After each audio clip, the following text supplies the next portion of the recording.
오늘 우리 함께 나눌 말씀은 우리 요한복음 3장 후반부에 있는 말씀이에요.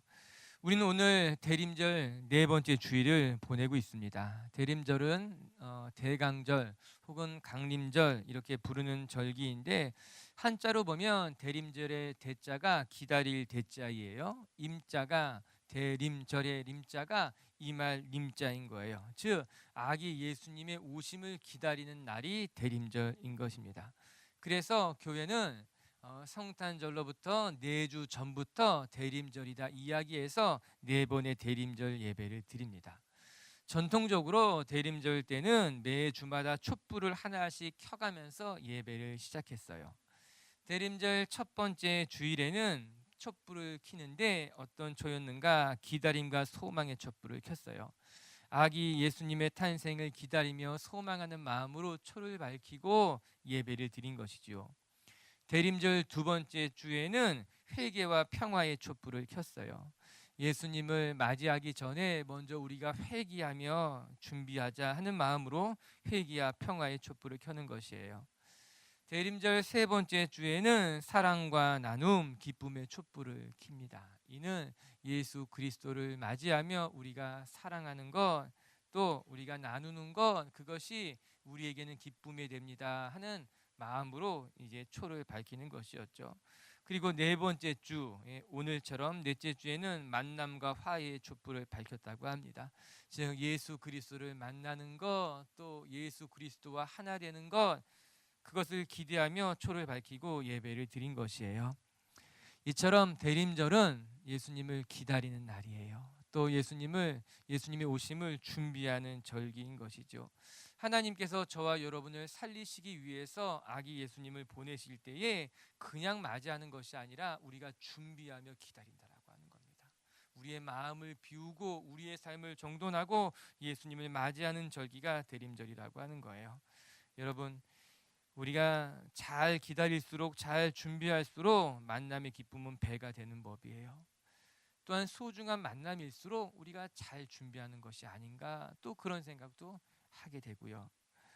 성탄절 우리가 이틀 남았는데, 남은 이틀 동안 여러분 마음이 잘 준비돼서 예수님이 여러분 속에 다시 찾아오시는 시간이 되길 주님의 이름으로 축복합니다. 우리 마음속에 예수님 제 마음에 임해 주십시오. 아기 예수님의 탄생처럼 우리의 삶도 새롭게 태어나기를 원합니다. 기도했으면 좋겠어요. 할렐루야. 돌이켜 생각해보면 어쩌면 우리는 크리스마스의 기쁨을 세상에 뺏기지는 않았는가, 그런 생각도 해보게 됩니다. 크리스마스가 되면 세상 사람들이 더 즐거워하고 더 설레하고 행복해하는 것만 같아요. 특별히 이번처럼 크리스마스가 화요일이면 샌드위치 휴일이라 그래서 이미 많은 사람들이 여행을 가기도 하고, 휴일 때문에 기쁜 거예요. 예수님 때문에 기쁜 게 아니라, 예수님을 기다리며 즐거운 것이 아니라 휴일 때문에 기쁘다고 하는 거죠. 전 우리는 그렇지 않았으면 좋겠어요. 우리가 빨간 날 때문에 기쁜 게 아니라, 쉬는 것 때문에 좋은 게 아니라, 예수님을 기다리며 예수님을 맞이하며 우리의 마음이 행복하고 충만하고, 전 그런 시간 되었으면 좋겠습니다. 지난주에는 사도행전 3장에 우리 걷지 못했던 사람이 일어나 걷게 된 기적을 묵상했다면, 오늘은 그 기적이 일어난 삶의 자리를 함께 묵상하려고 합니다. 기적이 일어난 그 삶의 자리에 어떤 열매가 맺혔는지 우리가 그것을 묵상할 필요가 있는 것이에요. 기적도 중요하지만 기적이 일어난 이후에 그의 삶은 더 중요할 것입니다. 하나님의 은혜를 받는 것도 중요하지만 하나님의 은혜를 받은 사람이 어떠한 삶의 열매를 맺어가는가, 그것은 더 중요한 일일지도 모릅니다. 오늘 우리가 사도행전 3장 후반부를 살펴보면서 하나님의 기적을 경험한 그 삶의 자리가 어떻게 변했는지 한번 살펴보시기를 바랍니다. 첫 번째는 하나님의 은혜를 경험한 삶에는 하나님의 능력이 나타난다라고 하는 것입니다. 우리 11절의 말씀을 같이 한번 묵상하겠습니다. 시작. 요한을 붙잡으니 모든 백성이 크게 놀라며 달려나아가 솔로몬의 행각이라 불리우는 행각에 모이거늘. 오늘 베드로의 손에서 일어난 사람을 어떻게 표현하고 있는가? 나은 사람이 이렇게 말해주고 있는 거예요. 즉 그에 대한 호칭이 달라졌다라고 하는 것입니다. 지난주에 살펴봤을 때는 이 사람을 가리켜서 무엇이라 이야기했습니까? 나면서부터 걷지 못했던 사람이다, 그렇게 불렀어요. 혹은 그는 미문 앞에서 구걸하던 사람이다, 이렇게 표현했다라고 하는 거예요. 그런데 오늘 이 기적이 일어난 이후에 사람들이 그를 어떻게 부르고 있는가? 그를 나은 사람이다, 병에서부터 고침을 받은 사람이라고 부르고 있는 겁니다. 사람들이 그를 바라보는 관점이 달라졌고요, 사람들이 그를 부르는 호칭이 달라졌다라고 하는 거예요. 사랑하는 성도 여러분, 우리의 삶이 바뀌면 호칭이 변하게 되어 있어요. 사람들이 나를 바라보는 관점이 달라진다라고 하는 거죠. 전에는 그 사람은 걷지 못했던 사람이야, 그 사람에게는 희망이 없어서 그냥 구걸하는 사람으로 그 사람을 바라봤지만, 이제는 그를 바라보기를, 그 사람은 병이 나은 사람이야, 이제 그는 걸을 수 있는 사람이야, 하나님의 은혜를 받은 사람이라고 그를 부르고 있다라고 하는 거예요. 저는 예수 그리스도의 은혜로 여러분의 삶에 이런 변화가 일어나기를 주님의 이름으로 축복합니다.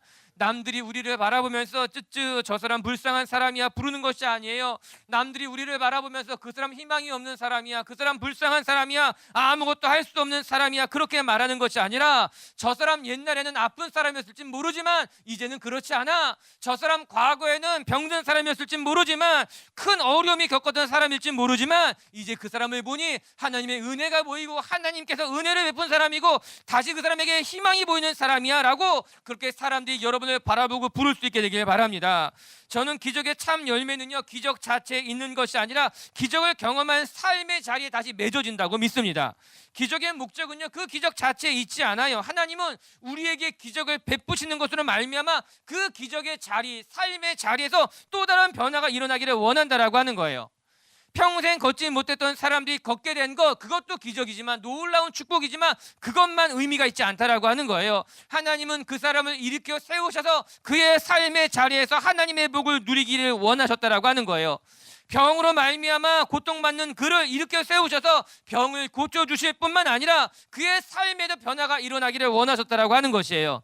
맞아요. 사랑하는 성도 여러분, 하나님이 우리의 삶에 은혜를 베푸실 때, 기적을 베푸실 때 그 기적만 바라보는 것이 아니라 그 기적을 통해 하나님의 영광을 보고 여러분의 삶에도 거룩한 변화가 일어나게 되길 주의 이름으로 축복합니다. 베드로의 설교를 들어볼까요? 14절과 15절의 말씀인데 같이 한번 함께 읽어볼게요. 시작. 너희가 거룩하고 의로운 일을 거부하고 도리어 살인한 사람을 놓아주기를 구하여 생명의 주를 죽였도다. 그러나 하나님이 죽은 자 가운데서 그를 살리셨으니 우리가 이 일의 증인이라. 오늘 베드로가 그들에게 무엇이라 말합니까? 너희가 예수 그리스도를 십자가에 못 박아 죽었지만, 그러나, 이 말이 중요한 거예요. 너희들은 예수를 죽였지만 그러나 하나님은 죽은 자들 가운데서 그를 살리셨다라고 하는 거예요. 이 말씀이 너무나 소중한 말씀이라고 하는 거예요. 사람들은 예수를 죽였어요, 십자가에 못 박았어요, 그리고 끝이라 이야기했지만, 아니, 하나님은요, 못 박아 죽은 그를 살렸다라고 하는 거예요. 사람들이 끝이라고 말하지만 그 자리에서 하나님이 새롭게 시작하셨다라고 하는 거예요. 이 말씀이 우리가 붙들어야 될 말씀인 거예요. 여러분, 우리의 삶에 내가 망가뜨리고 내가 무너뜨린 우리의 삶을 하나님이 다시 살리시고 하나님이 다시 회복시키신다라고 하는 거예요. 이 기적이 가장 위대한 기적이라고 하는 거예요. 우리가 소망하는 기적이에요. 하나님은요, 인간이 망쳐놓은 역사를 다시 회복하셨어요. 사람들이 그를 십자가에 못 박아 죽였을지 모르지만 사람들이 망쳐놓은 그 역사를 하나님이 다시 돌이켰다라고 하는 거죠. 종종 우리는 우리의 삶을 스스로 무너뜨릴 때가 있어요. 내가 내 가족에게 상처를 주고 내가 내 가족을 무너뜨릴 때가 있죠. 내가 내 이웃을 무너뜨리고 해를 입힐 때도 있어요. 심지어는 내가 내 자신을 상하게 하기도 하고 내 자신을 무너뜨릴 때도 있어요. 그러나 기억해야 될 것은, 하나님께서 우리의 삶에 찾아오실 때는 내가 무너뜨린 삶, 내가 상처 주는 삶, 내가 내 자신에게 상처 준 것까지도 하나님이 다시 살려 회복시켜 놓는다고 하는 거예요. 나는 내 인생을 망쳤을지 모르지만, 나는 내 이웃 가족의 삶을 망쳤을지는 모르지만 하나님께서 그 망친 삶을 다시 이렇게 세우신다라고 하는 거예요. 제가 중학교 때 미술 시간에 정말 은혜로운 것을 경험했어요. 제가 미술 선생님을 좋아했어요. 많이 좋아했어요. 어린 나이에 남자 학생들은 대부분 여자 선생님이 멋있어요.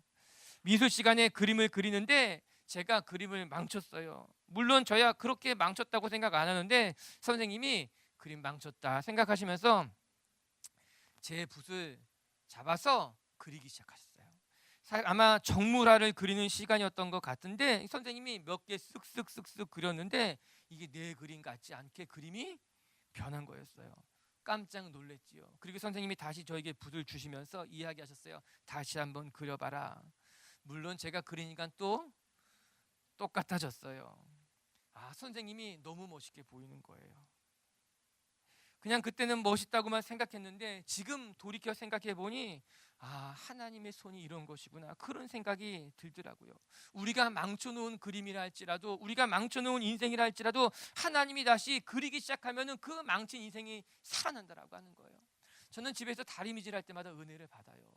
꼬깃꼬깃 이렇게 된 빨래를 다리미로 이렇게 다리면 그게 주름이 깨끗하게 펴지는 거예요.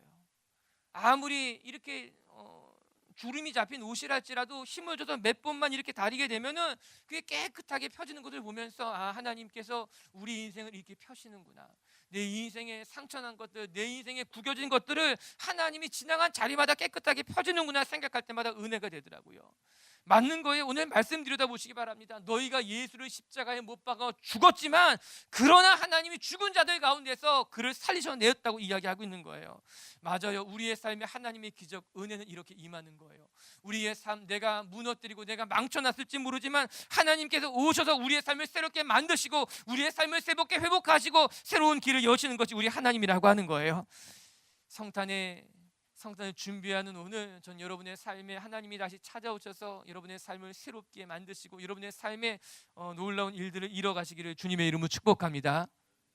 두 번째, 말씀을 통해 또 한 가지 배워야 될 것은 우리가 기적을 경험하게 되는데요, 기적도 중요하지만 우리는 기적을 통해서 하나님의 사랑을 들여다봐야 된다는 거예요. 기적만 바라보는 것이 아니라 기적을 통해 하나님을 깨달는 것이 중요하다라고 하는 것이죠. 우리 12절의 말씀을 같이 한번 읽어보도록 하겠습니다. 시작. 베드로가 이것을 보고 백성에게 말하되 이스라엘 사람들아, 이 일을 왜 놀랍게 여기느냐? 우리 개인의 권능과 경건으로 이 사람을 걷게 한 것처럼 왜 우리를 주목하느냐? 여기 베드로의 이야기 중에 두 가지를 들여다봐야 되는데, 첫 번째는 왜 놀랍게 여기느냐와 두 번째는요, 왜 우리를 주목하느냐라고 하는 이 단어인 거예요. 너희는 왜 놀라느냐? 너희는 왜 우리를 주목하느냐라고 하는 거예요. 뒤에 것부터 한번 살펴보게 되면은 베드로의 이야기는 왜 우리가 이 사람을 살게 한 것처럼 왜 우리를 주목하느냐라고 하는 거예요. 평생 걷지 못했던 사람이 걷게 되자 그가 베드로와 요한을 붙잡고 성전 안으로 따라 들어가게 됩니다. 기적의 당사자인 이 장애인이 얼마나 놀랐겠습니까? 그는 평생 한 번도 걸어보지 못했던 사람이에요. 한 번도 자기 스스로 일어나 보지 못했던 사람인데 예수 그리스도의 권능이 그에게 임하게 되자 그의 다리에 힘이 생긴 거예요. 그 굽어졌던 다리가 펴졌고 일어나게 됐다라고 하는 거예요. 그는 놀라서 베드로를 붙잡을 수밖에 없었던 것입니다. 여러분, 얼마나 감격스러운 일입니까? 이 사람이 얼마나 놀랬는가. 그러나 그 놀램은 단지 놀램이 아니라 감동인 거죠. 감격인 거죠. 감사인 거죠. 이 사람이 결국 베드로를 쫓아 성전 안으로 들어가 걷기도 하고 뛰기도 하고 하나님 앞에 감사와 찬송을 올렸다고 이야기하잖아요.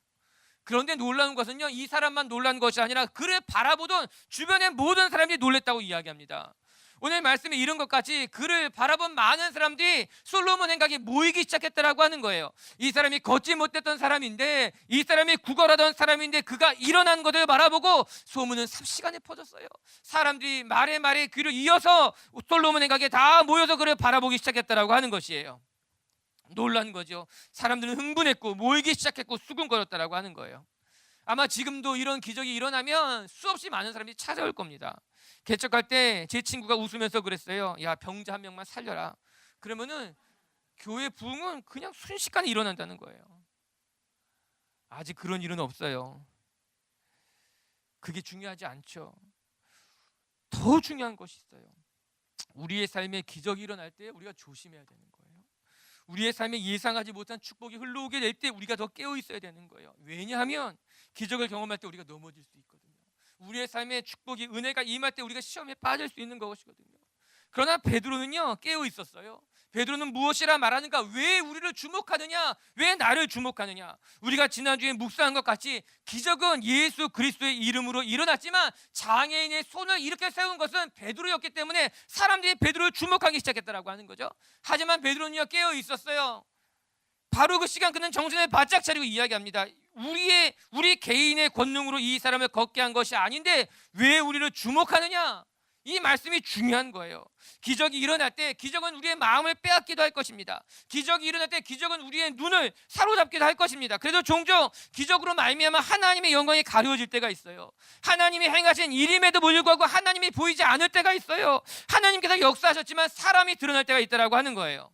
그러나 오늘 베드로는 말합니다. 우리를 주목할 것이 아니라 하나님의 영광이 드러나야 되며 하나님의 영광을 바라봐야 된다라고 하는 거예요. 여러분, 기적이 일어났을 때 자신을 뭐라고 하는 사람들은요 100% 이단인 거예요.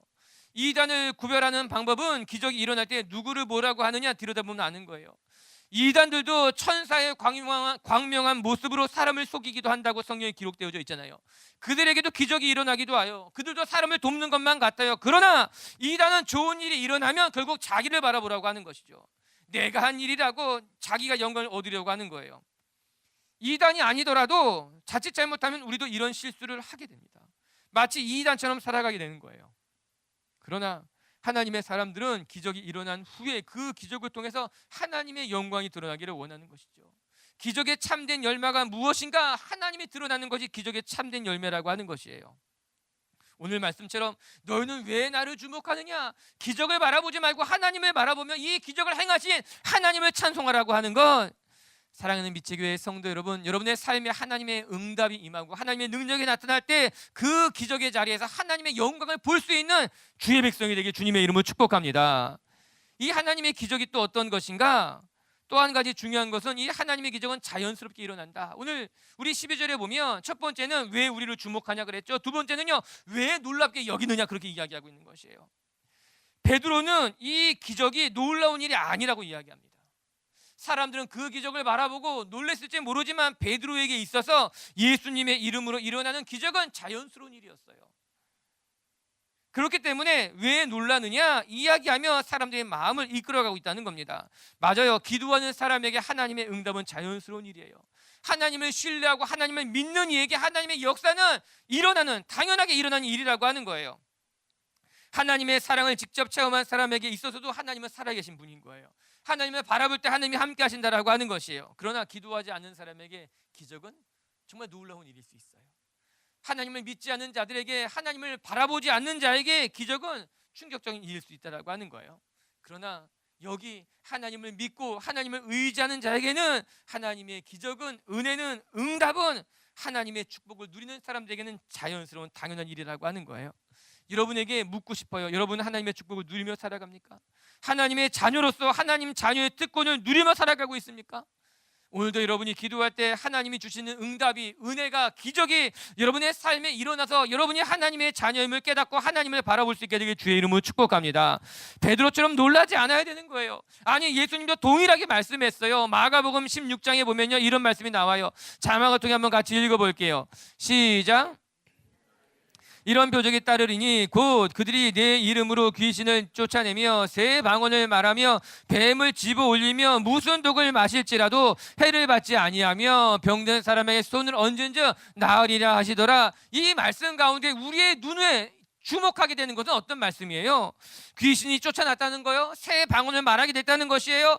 뱀을 집어 올리며 독을 마셔도 해를 받지 않았다는 거요? 병든 자에게 손을 얹었더니 나았다는 것. 많은 사람들이 이 사건을 주목하지만 우리가 더 주목해야 될 것은 이 사건이 아니에요.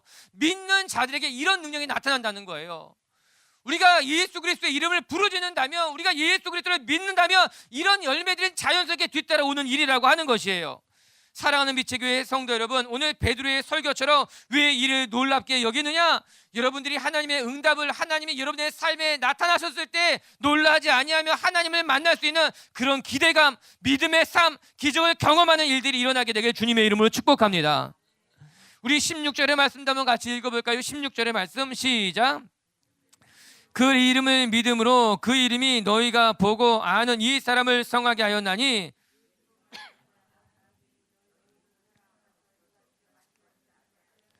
아멘. 뭐라고 나옵니까? 그 이름을 믿음으로 너희가 성하게 되었고 그 이름을 믿음으로 너희가 하나님의 영광을 보았다라고 하는 거예요. 맞아요. 여러분, 그 사람이 나은 것은 그냥 난 게 아니라 그 믿음으로 말미암아 나은 거예요. 예수의 이름을 부르짖으로 말미암아 그런 역사가 나타났다라고 하는 거예요. 오늘도 여러분의 삶에 이런 놀라운 일들은 언제 일어나는가? 우리가 그를 믿음으로 그의 이름을 부르짖을 때 우리의 삶 가운데 이런 일들이 일어날 줄로 믿습니다. 오늘도 여러분의 삶에 함께 하시는 그 예수 그리스도의 이름, 그 예수 그리스도의 능력을 경험하게 될 줄로 믿어요. 할렐루야. 세 번째, 끝으로 우리가 살펴볼 것은 기적을 경험한 후에 우리는 하나님을 증거하는 자의 삶을 살아가야 된다라고 하는 거예요. 우리는 지난주에 기적을 묵상했다면 오늘은 기적이 일어난 그 삶의 자리를 보는 거예요. 기적이 언제 일어나요? 지난주에 보면 기도할 때 일어난다 그랬잖아요. 기도하는 사람에게 기적이 일어나죠. 그러면 그 기적을 경험한 사람의 삶은 어때야 되는가? 우리의 삶의 변화가 일어난다는 거예요. 우리의 삶에 놀라운 변화가 일어나게 된다라고 하는 거예요. 중요한 일이죠. 그리고 기적을 경험한 사람들은 그 기적을 통해서 하나님을 보게 된다라고 하는 거예요. 세 번째는요, 그 기적을 통해서 우리는 하나님을 증거해야 된다라고 하는 거죠. 우리 19절의 말씀을 같이 한번 읽어볼게요. 시작. 그러므로 너희가 회개하고 돌이켜 너희 죄 없이 함을 받으라. 이같이 하면 새롭게 되는 날이 주 앞에서부터 이를 것이요. 베드로가 이 기적을 본 이들에게 전하는 메시지였어요. 그런데 저는 이 베드로의 설교를 들으면서 베드로가 정말 변했구나 그런 생각을 하게 됩니다. 이런 베드로의 설교가 달라졌어요. 베드로는 예수님을 만난 뒤 3년을 같이 했지만 쉽게 변한 사람이 아니었어요. 늘 그는 똑같이 제자리 걸음을 했던 사람이었어요. 저는 베드로가 예수님을 만나서 제자가 되는 장면이 참 드라마틱하게 보였어요. 누가복음 5장을 보면 베드로가 게네사렛 호수 갈릴리 호수에서 고기를 밤새도록 잡았지만 한 마리도 잡을 수가 없었어요. 바로 그때 예수님이 그의 곁에 다가오셔서 말씀하시기를 더 깊은 곳에 그물을 던져봐라 이야기하자 베드로가 반신반의했지만 그물을 던집니다. 그런데 밤이 새도록 잡지 못했던 베드로가 그 자리에서 엄청나게 많은 물고기를 잡게 됩니다. 그리고 베드로는 충격에 빠져요. 이렇게 고백하게 됩니다. 누가복음 5장 8절의 말씀을 같이 한번 읽어볼까요? 시작. 시몬 베드로가 이를 보고 예수의 무릎 아래 엎드려 이르되 주여 나를 떠나소서 나는 죄인이로소이다 하니 베드로가 크게 회개하는 장면이에요. 아마 베드로가 예수님의 말을 제대로 믿지 않았던 것만 같아요. 그런데 그냥 그물을 던졌다가 이렇게 많은 물고기가 잡히는 것을 보고 그는 두려운 마음이 든 거예요. 내가 예수님 앞에 큰 범죄를 행했습니다. 나를 떠나십시오. 사실 이 누가복음 5장을 계기로 베드로는 예수님의 제자가 됩니다. 그리고 예수님을 따라다니게 되는 것이지요. 그러나 그의 인생에 이렇게 큰 경험을 했음에도 불구하고 베드로는 3년 동안 변하지 않았습니다. 그는 여전히 인간 베드로의 모습을 가지고 예수 그리스도를 쫓았다라고 하는 거예요. 그런데 오늘 본문을 읽어보니까는 베드로가 변해 있더라고요. 그는 이 기적을 계기로 예수 그리스도를 전하고 싶었던 거예요. 이 기적을 계기로 하나님을 그들 앞에 소개하고 싶었다라고 하는 거예요. 아마 베드로는 이제 찌르면 예수 그리스도가 튀어나오는 사람이 된 것 같아요. 기적을 경험하자마자 보자마자 이 기적을 통해서 무슨 일이 있어도 예수 그리스도를 전해야겠다 생각하는 사람으로 변했다라고 하는 거죠. 여기서 중요한 진리를 발견하게 되는 거예요. 사람은 기적을 경험할 때 그 기적의 자리에 머물기를 원하지만 하나님은 기적을 통해서 그 사람에게 하나님을 드러내시고 예수 그리스도를 전하는 사람으로 이끌어가기를 원한다라고 하는 거예요. 우리의 삶에 기적이 일어나고 우리의 삶에 하나님의 역사가 나타날 때 하나님은 그것만 원하는 것이 아니라 그 기적, 그 응답을 통해서 우리의 삶을 이끌어 올리기 원했다라고 하는 거예요. 우리는 내 삶에 일어난 기적, 내가 받은 은혜를 통해서 하나님을 증거해야 할 줄로 믿습니다. 우리는 나를 통해서 살아계신 하나님을 보여줘야 된다라고 하는 거예요.